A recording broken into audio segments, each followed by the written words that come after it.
In this video, we're going to shift our attention away from the family as a system and take a look at the role and the function of peers and how peer relations will impact our students' emotional learning. One of the things that we need to do is to differentiate between things like peer interactions, peer relationships or friendships, and even our peer groups. We also need to be able to understand how do these levels or how do these peer levels, be it friendship or interactions or groups, how do these change over the school years? What can I expect from my students as they get older? Can we differentiate between cliques and crowds? What is a clique? What is a crowd? How does that impact our students? How does peer status influence or impact our students' emotional growth? And lastly, describe ways that teachers can help students who are experiencing negative peer interactions. What can we do as teachers with those kids that might be struggling in those peer interactions? First and foremost, we have to ask ourselves, what is exactly the function of peers? All right? Think about that for a second. We talk about it all the time. You know, when kids are in school, when they go to school, you ask them, it's like, what do you like most about school? Sometimes they say when they're young, it's lunch, it's recess, it's PE, it's seeing your friends. Well, that doesn't change too much as they get older. Even in college classrooms, some of the best parts of going to class, besides all that stuff that you're learning, is that you get a chance to interact with people. It's somewhere to go, something to do. And you think about what is really the function of peers. How does it shape our students from an emotional standpoint? First and foremost is our peers are our best resources to learn about just practicing social skills. You know, how do you greet one another? Personal distance. How do we talk to each other about patterns of communication and language? We talked about that before. Here's a chance that we learn and practice the give and take of those social skills and expectations of friendship. It also helps us provide information about about behavioral norms, about things like when one person is talking, not to interrupt. All right, that's a hard one for younger kids to learn. Hell, it's hard for some adults to learn. To look for those gaps in or those lulls in a conversation, to look for a question, to respond at an appropriate time. Through practice, students start to learn when they are stepping on somebody's point and things like that. So just behavioral norms. Also, contributes to a sense of identity. Now think about that. How do our peers growing up give us or help shape our sense of identity? Think for a second. Well, I like music. I practice music. I'm kind of good at music. And then you have some friends say, wow, you're really good. Clarinet, piano, guitar, whatever it is, right? You're really good. And then you think, oh, I am good? And they're like, oh no, you really are good. And you're like, oh yeah, well I really like it. And then suddenly they are feeding that sense of identity. Athletics, you're really good. Basketball or cheer or soccer, whatever it is. You hear people say it. You hear your friends praise you. You hear like, oh, what a great pass. And you hear those kind of things and suddenly you start to see yourself. Even from a social standpoint, your interactions, when you hear people say things about how friendly you are or how good a listener you are or how you're really great at building relations, you hear those things like, oh, I really need, you're really great at helping me sort through problems, or you're such a good listener. You hear these things and you start to think, oh, well, that's who I am. Our friends, our peers, I should say, are really great at shaping that. And then lastly is the emotional and social support that we think about a lot of peers, from our peers. We think about things like when I need advice, who do I look to? When you're really young, you look to parents a lot of times. But as you get older, We oftentimes rely heavily on our peers to help us with personal problems or a sounding board. Instrumental help on a task. I need help moving. I need help getting my homework, or I need help. I need someone. I'm a pitcher, and I need someone to catch for me, and I need this, and just I have a task, and they're great at helping. Someone to hang out with, just companionship. Someone to do stuff with. Someone to hang around with, right? And then lastly is esteem, encouragement, looking for our peers to help build us up. Now, this is an important part in personal and emotional growth, right? Think about it for a second in your own life.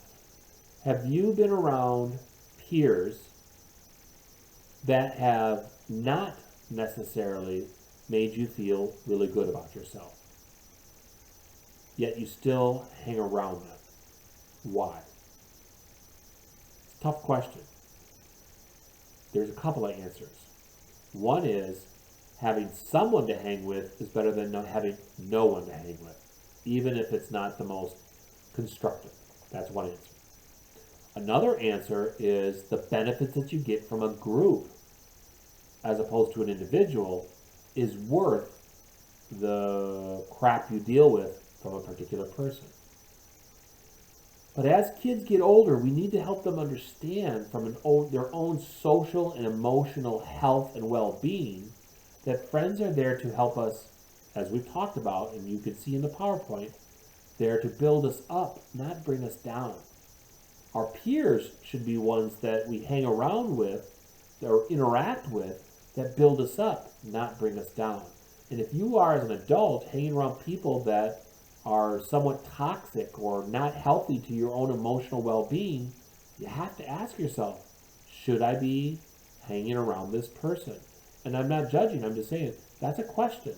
And you might have an answer like it's better to be with someone than no one, or you might find that the group adherence or group working with a group or being part of a group is worth this. Those are all fair assessments, analysis, I get it. But those are tough questions. But our kids or our students, when they're really young in elementary, middle school, hell, even in junior high and high school, they're still growing emotionally and they can't parse through that stuff. So it's a way that we as teachers can really facilitate some positive growth. Now, when you think about peer levels, we see that there are 3 different levels. At the most basic level is what we refer to as peer interaction. Peer interaction, what does that mean? Just interaction between 2 people, okay? You come to a class, you sit next to someone, you talk to them periodically, but you don't necessarily go and do stuff with them, hang out. That's just an interaction, all right? The next level is what we refer to as friendship. That is a relationship that is recognized, that is often reciprocal, that is private, voluntary, even egalitarian in nature. And when you think about those types of characteristics, recognized, reciprocal, private, etc., how is that different than just pure interactions? What's funny is, have you ever caught yourself start to talk about somebody from work or somebody from a class, and you say, well, I have this friend, and then you stop, and you say, well, classmate, or I have this friend from work, well, just someone I work with, or a colleague, or whatever, you say something like that, but you step back and you qualify it. Why? You qualify because you yourself recognize there's a difference between peer interaction and peer friendship. Now, those friendships can emerge into something more and bigger when you start taking a look at things like peer groups. Now, peer groups, we're talking about that intimate group of peers that interact regularly with one another, okay? And you'll notice that even within groups, you'll see that there can be a hierarchy, a structure in place within that group. And you'll find that many groups does have a hierarchy. There's a certain level of homophily, which is likeness or similarity, something that brings them together, some common something, right? And even norms, behavioral norms you'll see within the group expectations, things like that. Now, for any of you that have ever seen the movie Mean Girls, okay, you will see group interactions, group formation, and things at very many levels. But that's true of any adolescent movie. Just think about it. Think about how the person grows as a person individually and collectively. You could go to the Breakfast Club. You could go to 16 Candles. You could go to, I'm just trying to think of other movies. Of course, when you say it, you can't remember all the different examples. But any movies, with the series on Netflix, 10 Reasons Why, or something. And there's lots of, just take a look at lots of movies, adolescent movies, and you're going to see that how kids develop emotionally is oftentimes a byproduct of, again, like I said, who they are as a person, who they hang around with, the time and the place, the context, and even their own personal dispositions and characters. Those are things about Brockenbetter. You put that Brockenbetter stuff in place into a movie, and then suddenly it's like, oh, that makes total sense. Now I know now I understand why that person behaves the way they do.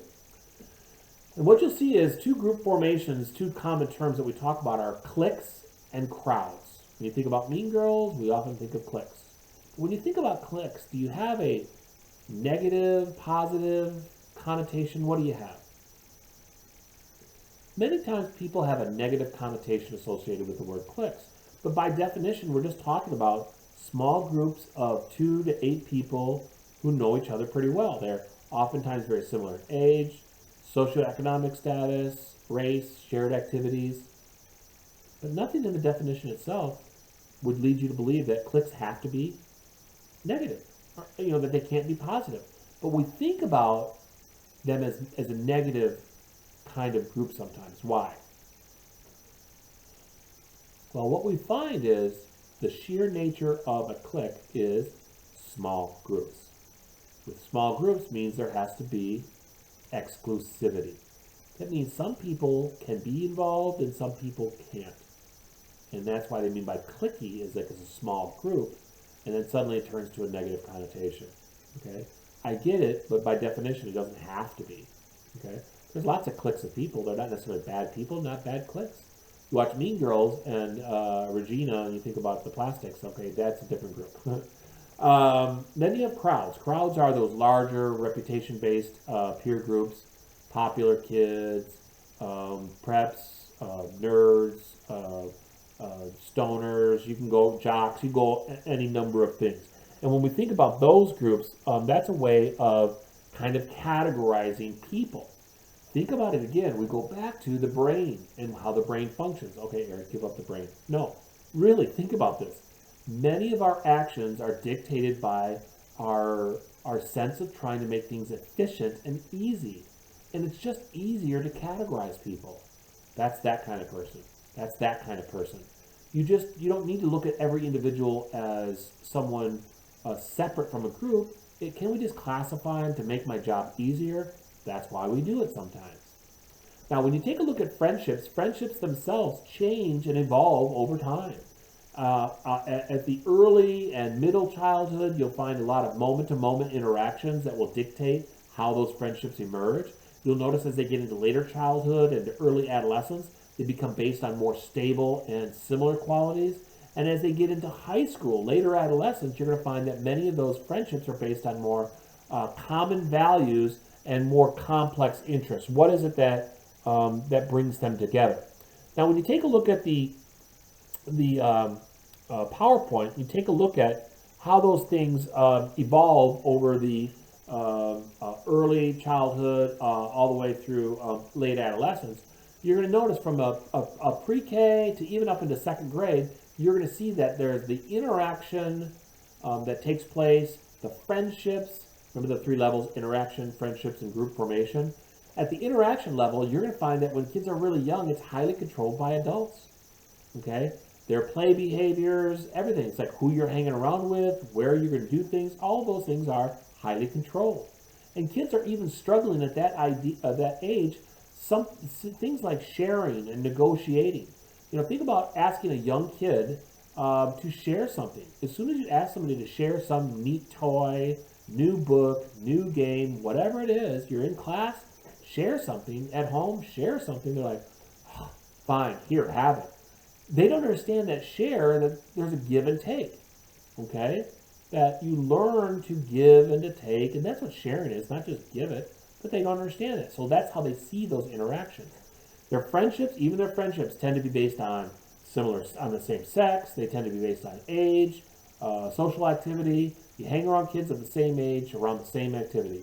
If it's dance, if it's t-ball, if it's soccer, if it's music, or whatever it is. And they oftentimes there's a lack of a best friend at that age. They have lots of different friends. The groups themselves tend to be very organized, very supervised, lots of turnover. Parents are having kids in and out, and kids like it, they don't like it. Lots of turnover at younger ages in lots of different groups and lots of different activities. But as they get older, that social dominance hierarchy does start to emerge. Around second grade, kids start to notice differences. Who's faster? Who's smarter? Who's more talented artistically? Who's more talented athletically? Who's more social? They start to see these differences, and these differences start to creep into the groups, which then creates oftentimes a hierarchy, a social dominance hierarchy. You'll see that around, like I said, as the kids get older, around 8 years of age, you'll see quite common. Now, as they get a little bit older in those third or fourth or fifth grade in middle school, you'll start to see that the interactions are getting a little bit more time, still very structured, still very school-based, but their play becomes a little bit more sophisticated. They learn to be more astute in resolving issues, understand more social appropriate ways of dealing with things. I always think of the boy or girl who brings something to a game or to a sport. Somebody's got a basketball, and you want to play basketball, and that person is not getting the basketball very often.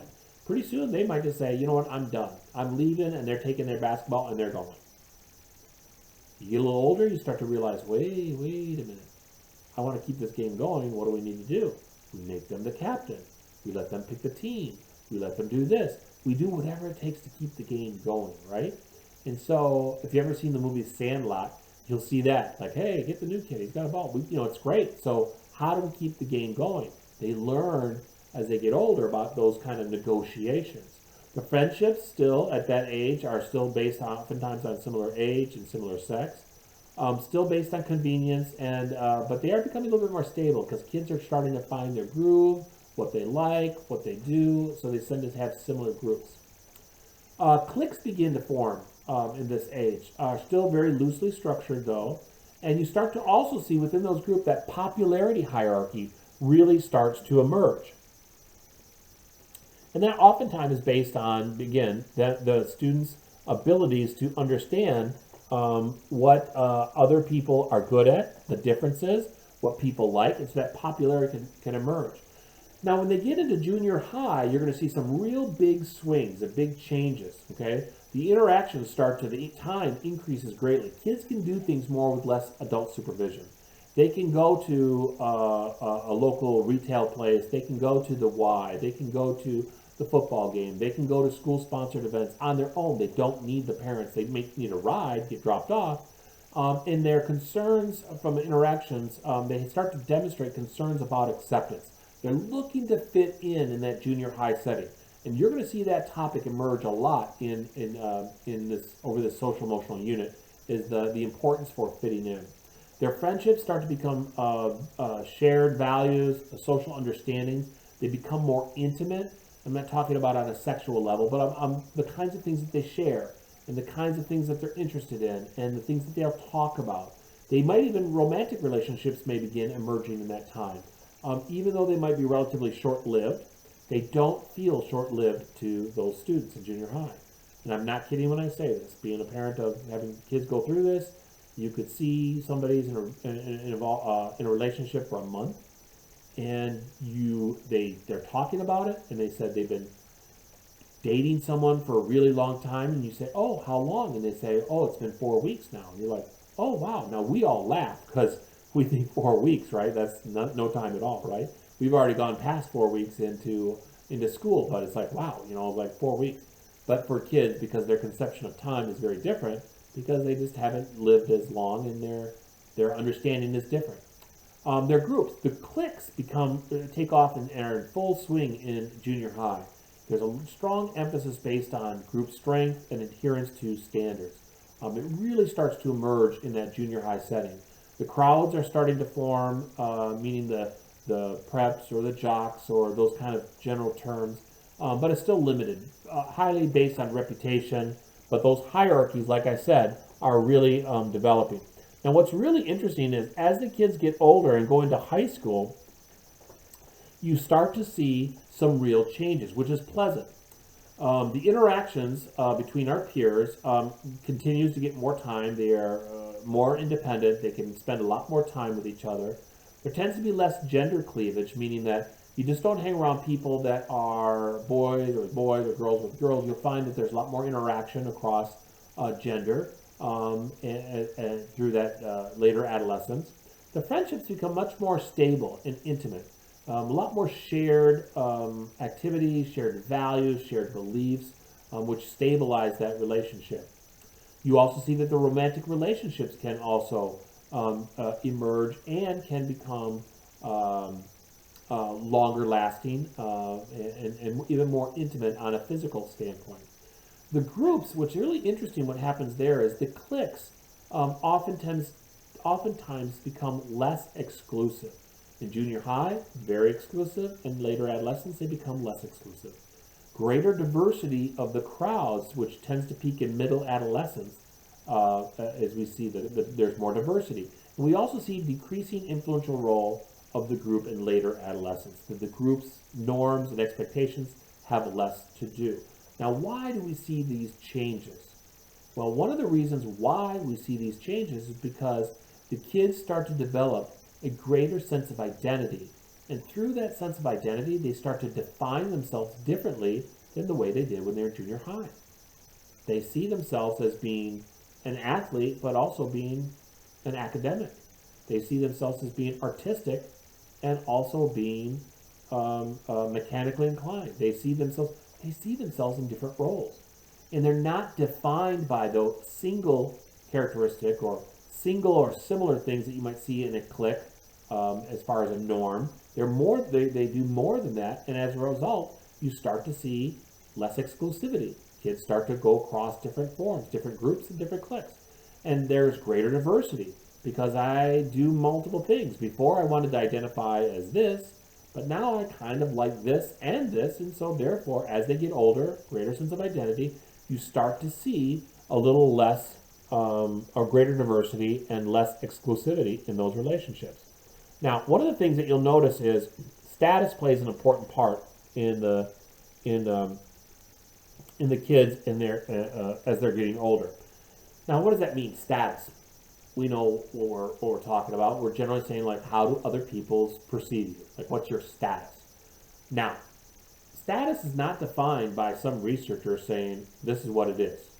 This is the definition. Where this comes from is talking to lots of kids over years, and you start to realize, how do kids see other kids? And what you find that emerges is a very different take, a sociometric status. And what happens is you find some of those terms that we use willy-nilly in our discussions have real meaning. Popularity. What does it mean to be popular? Liked by the majority of students. Kids see that, like, oh, that's a popular kid. And you ask them, well, what does that mean? And they'll say, well, most everybody likes them. They're popular. Okay, good. Then you have kids that are rejected. Now, what does that mean? Well, it doesn't necessarily mean the same thing by listening to the students. Disliked by the majority of students, yes, they're rejected, but why they're rejected could be very different. Sometimes they're rejected because they're very aggressive. They're physically or verbally aggressive. You're a bull in a china shop. You're just always this way, and people just don't take to that. They don't like that, and they find that aggressiveness a turnoff, and then therefore they reject you. But sometimes you find that kids are withdrawn. Perhaps they are viewed as too weak or socially awkward, and as a result of that social awkwardness, it's just easier to leave them alone, to reject them. And so we find that rejection can happen for different reasons. We also find that there are kids that are deemed as average, okay, And what does that mean? When you say that a student is average, that means they're neither highly liked or disliked. Kind of like when you talk to kids and they're talking, it's like, oh, they're just average. They get along with most of the kids. Not everybody, but most of the kids. They just kind of go along with everything. They just don't stand out, and therefore they're average. Then you have kids that are often seen as controversial. What does that mean? Liked by some, perhaps disliked by others. Think about who might be controversial. All right.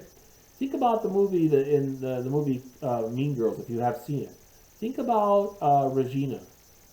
Very controversial, right? Why? She's liked by some because of the popularity. She's liked by some because of what she brings, how she carries herself. But some of those same characteristics about how she carries herself and how she's kind of dominant in a conversation, people just get turned off. Very controversial.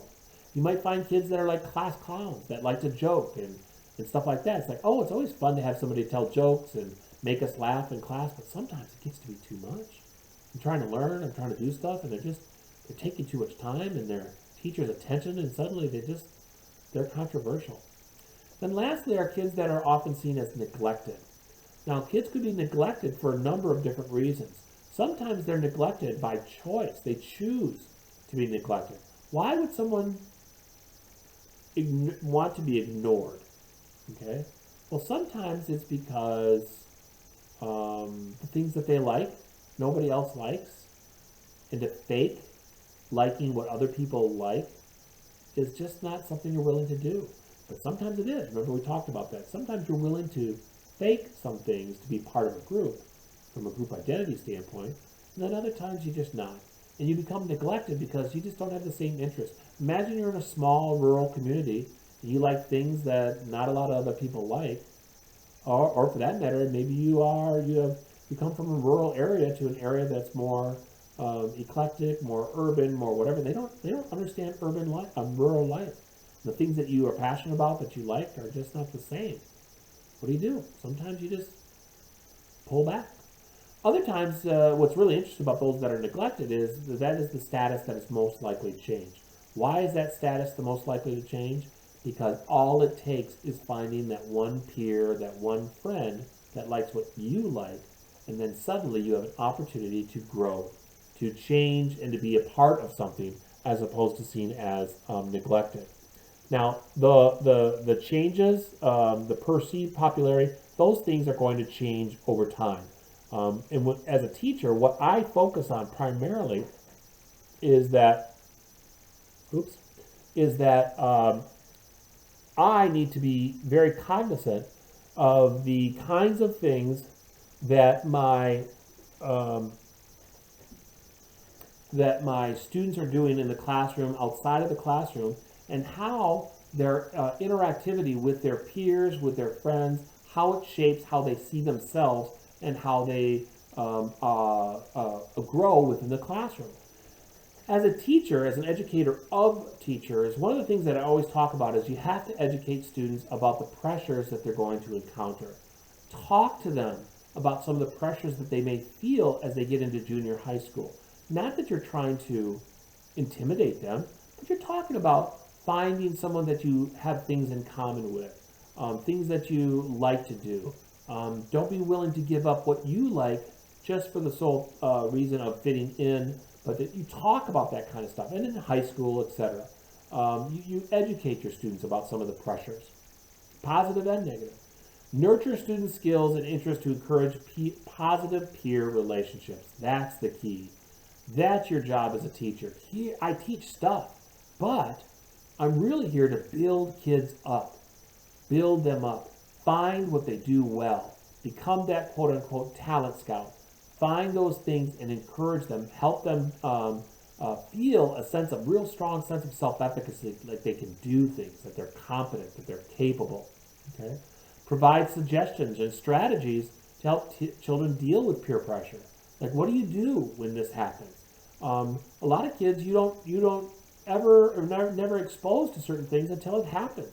What should you do? Well, they don't have strong family connections and they don't talk a lot at home. Remember, the teachers are served as that role model. And so we talk about things that we can do and things that we shouldn't do, and why we shouldn't do them, and things to consider, etc. Because remember, they're very impulsive at this age, right?